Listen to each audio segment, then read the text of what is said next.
Pessoal, a gente vai falar aqui sobre o tenentismo, certo? Então, na sala de aula, a gente viu, né, sobre a República Velha. A gente estudou a República Velha, né? Então, quanto tempo durou a República Velha? Então, a República Velha, ela começa lá, né, com a proclamação da República, em 1889, né? Aí passa pela República da Espada e ela vai até 1930, com a entrada do presidente Getúlio Vargas. Vocês sabem disso, né? A República Velha também ficou conhecida como a República do Café com Leite, Primeira República. Então é o seguinte, durante o período da República Velha, a gente percebeu que não foi um período de paz, né? Não porque estudamos várias manifestações, várias rebeliões, né? E vários movimentos, né? Como, por exemplo, o movimento de Canudos, né? Que foi praticamente uma guerra, né? No interior da Bahia. E estudamos a revolta do Contestado, né? Entre Paraná e Santa Catarina. Estudamos os movimentos feministas, estudamos os movimentos negros, o movimento negro, estudamos a revolta da vacina, né, a revolta do Juazeiro. Então percebemos que esse movimento, ele não foi esse período, ele não foi um período de paz, né? Por quê? Porque ocorreram diversas rebeliões, certo? Então, era um período onde a população pobre sofria muito.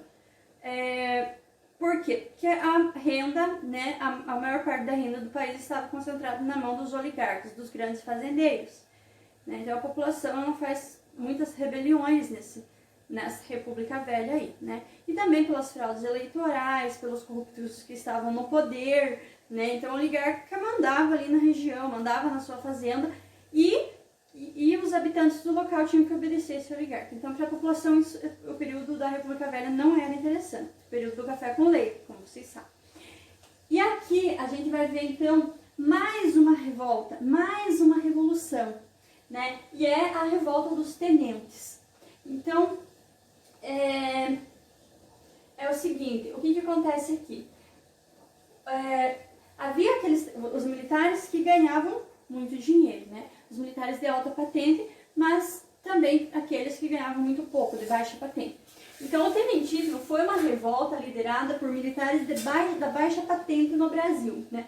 Então, esse movimento ele começa lá em 1922 e ele vai durar até 1926, mais ou menos, certo?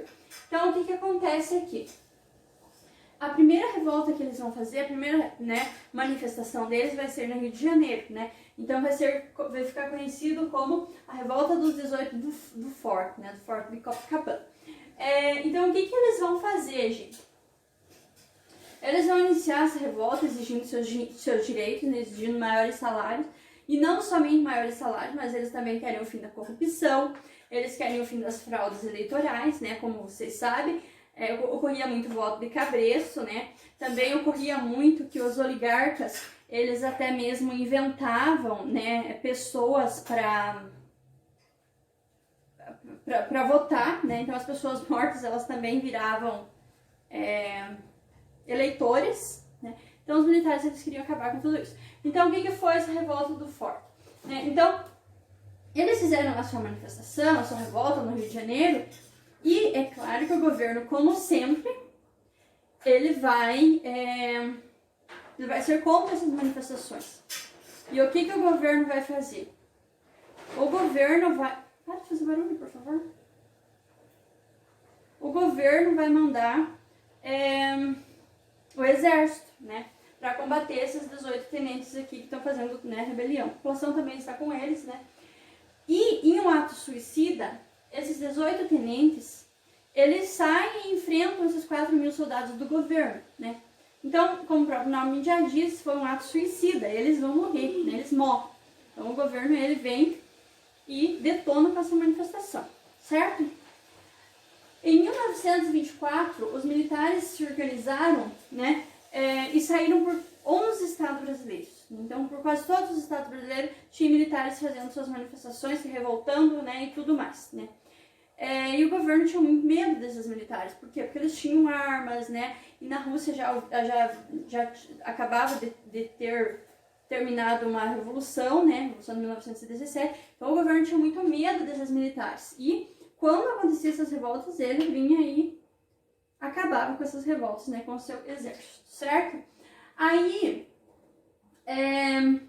surge, né, no cenário, dois tenentes, dois militares.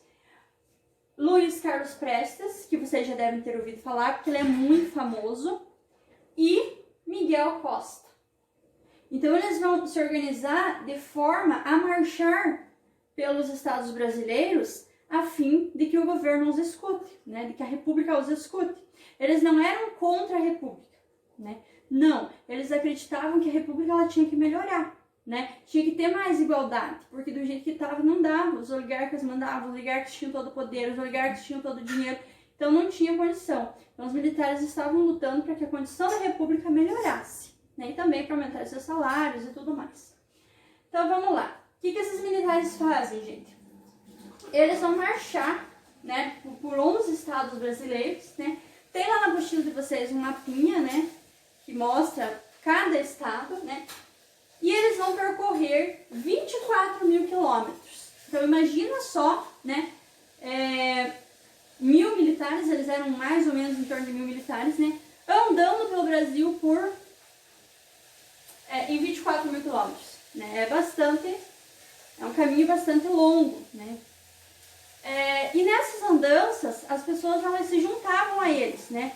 Então muitos morriam, né? Mas outros manifestantes, outras pessoas juntavam-se a eles, mesmo não sendo militares. Eles não gostavam muito da ideia de não ter militares com eles, mas eles aceitavam, né? E tal. Então essa marcha ficou conhecida como tenentismo. O tenentismo já vem de tenentes, né? Porque foram os tenentes que organizaram essas manifestações, né? E o governo, como eu já falei para vocês, eles tinham muito medo dos militares, né? Em 1926 ocorre a queda da coluna Prestes. Então o que acontece? Eles começam a se desfazer, né? Então a fome, eles já não têm mais armas, eles já estão cansados, alguns já estão mutilados, já perderam braço, já perderam perna, né, nas suas andanças, porque eles eram atacados, né, pelo exército do governo, né. Então, eles começam a decair aqui em 1926. Uma situação bastante curiosa é que o governo brasileiro, né, de tanto que tinha medo desses militares, ele convocou os cangaceiros do Nordeste para dar um fim no tenentismo, né? Então aí foi uma briga entre o cangaço e o tenentismo, né? Então mesmo o governo não gostando do cangaço, ele contrata o cangaço para dar um fim nos tenentes, né? Então é uma situação bastante contraditória, né? Em 1927 finaliza-se o movimento tenentista no Brasil, né? E os militares que restam, que não morreram, né, nessa marcha, eles vão fugir. Alguns fogem para Bolívia, outros fogem para o Paraguai, né? Porque o governo está perseguindo e tal. E não conseguiram, né, muita coisa aqui no Brasil. Então, eles acreditavam que era preciso um movimento armado para melhorar a situação da República Brasileira. O que acontece aqui, gente? Então, o Luiz Carlos Prestes, ele é um dos tenentes que segue para a Bolívia. Na Bolívia, ele tem acesso a escritos de Karl Marx. Karl Marx, eu não sei se vocês conhecem, mas eu já falei dele na sala, né? Então, Karl Marx, ele é uma pessoa que estudava socialismo, comunismo, socialista, né? Então, Luiz Carlos Prestes adota essas ideias de socialismo e ele põe na cabeça que o Brasil ele tem que ser um país socialista, né? Então, ele vai para a Bolívia, ele aprofunda seus estudos lá na Rússia, né? E ele traz essas ideias para o Brasil, certo? E em 1974 ele retorna para o Brasil, né, para tentar fazer oposição a Getúlio Vargas, né? E aí acontece meio que uma tragédia. Por quê? Porque ele traz lá da Europa a Olga Prestes para o Brasil, né? Casa-se com Olga Prestes, que também era comunista, né? E o que acontece? O tempo vai passando, inicia-se a Primeira Guerra Mundial, né? E Olga Prestes, ela é deportada, né, para a Europa. Então ela estava grávida, né? Então ela é deportada mesmo grávida, ela é mandada para os campos de concentração, né? Onde a sua filha ela nasce nos campos de concentração e Olga é morta lá mesmo, né? Certo? Então tem o filme Olga, né? Também conta a história de Luiz Carlos Prestes, É bem interessante, vale a pena assistir, né? O filme, se não me engano, chama-se Olga. Olga Benário, acho. Sobre isso aqui que eu expliquei, sobre o tenentismo, tem uma atividade lá na página 198 que eu quero que vocês façam, certo? E aí depois manda fotinha ali no meu WhatsApp, beleza, gente?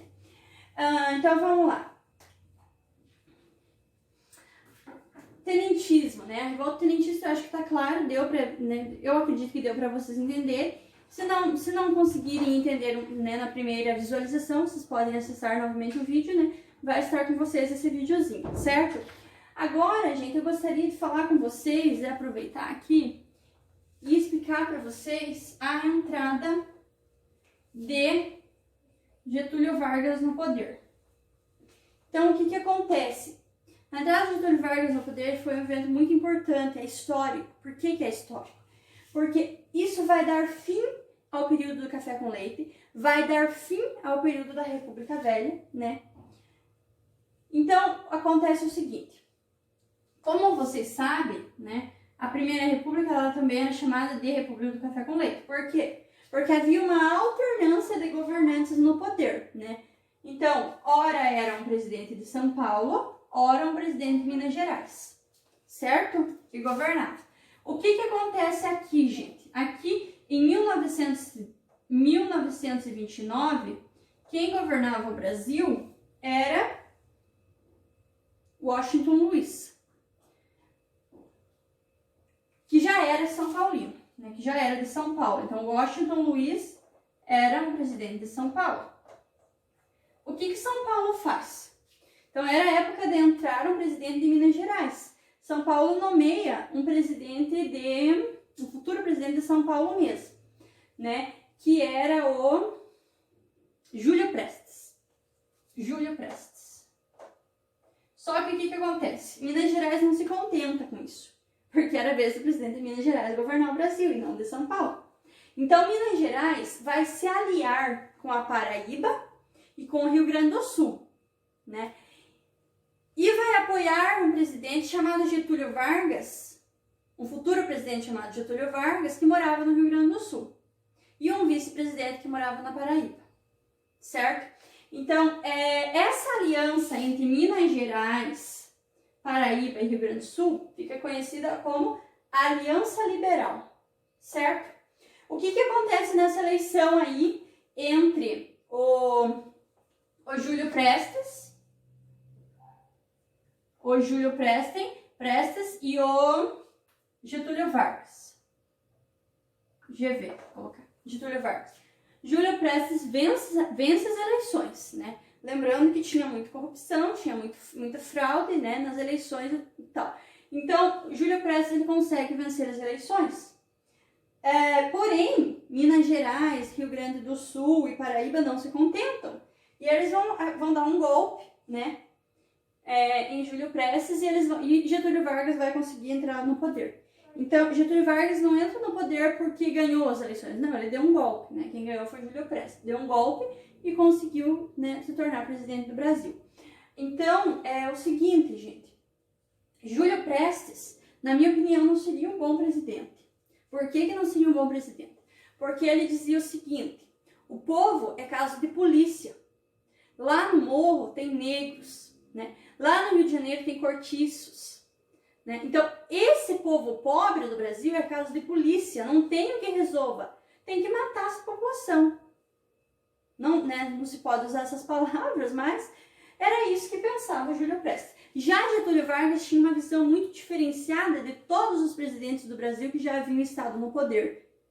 Getúlio Vargas pensa em leis trabalhistas para o povo, Getúlio Vargas pensa o voto feminino para a mulher, né? Então, Getúlio Vargas, ele vai ser um presidente que vai jogar vários direitos para o trabalhador. Então, ele vai ajudar a classe trabalhadora, a classe operária, né? É claro que teve muitos pontos negativos do governo de Getúlio Vargas, visto que esse governo ele foi uma ditadura, né? E uma ditadura nós sabemos que nunca é algo bom, né? Então, o governo de Getúlio Vargas foi uma ditadura, mas ele teve muitos pontos positivos, né? Se for para compararmos com o que seria o governo de Júlio Prestes. Entenderam, então? Então, Júlio Prestes, que era o presidente do Estado por São Paulo, vence as eleições, porém, Getúlio Vargas consegue dar um golpe. Né? Dar um golpe e vencer, né? E entrar na presidência do Brasil. E aí depois a gente vai continuar falando sobre o governo de Getúlio Vargas. Pessoal, outra ocasião aqui de 1929 é o seguinte. 1929, o Brasil passou por uma das maiores crises existentes até hoje. Por que ele passou por uma das maiores crises? Porque ocorreu uma queda na Bolsa de Valores de Nova York. Então, os Estados Unidos, eles acabaram caindo, né? Sofrendo sofrendo desemprego, sofrendo uma grande crise, e isso atingiu o Brasil.